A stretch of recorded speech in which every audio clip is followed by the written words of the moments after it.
Deuxième cas d'algorithme conditionnel. Donc, on reprend le même exemple de calcul de prime qu'on avait réalisé avec if, then, else imbriqué, et on peut utiliser aussi select case. Je suis moins fan parce que ça s'apparente à une liste, il n'y a pas de réflexion algorithmique vraiment.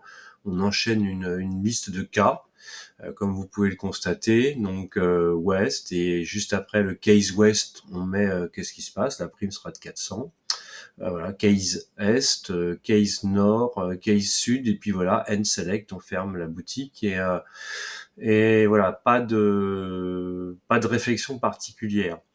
À la fin, à la place de case Sud, on pourrait mettre un case Else, qui regrouperait tous les autres cas. Donc Sud, bien sûr, et éventuellement autre chose. Voilà, c'est une possibilité.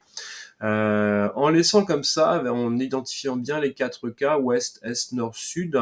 L'avantage par contre de cette structure algorithmique, c'est que si on répond autre chose que ouest, est, nord et sud, eh bien il y aura rien qui se passera, la variable prime ne sera pas affectée et donc contiendra 0.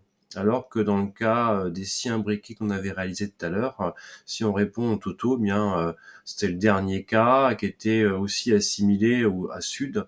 Donc du coup, on avait 100 euros. Voilà. Parce qu'en réalité, on pourrait considérer presque qu'il n'y a pas 4 cas, il y a 5 cas si on fait une erreur de saisie au niveau de l'input box.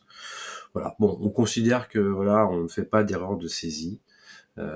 Quand même de manière générale. Donc voilà, donc c'était pour vous présenter le select case and select qui peut parfois vous sortir de situations où il vous semblerait que l'algorithmique est plus compliqué à gérer. Voilà, bon courage.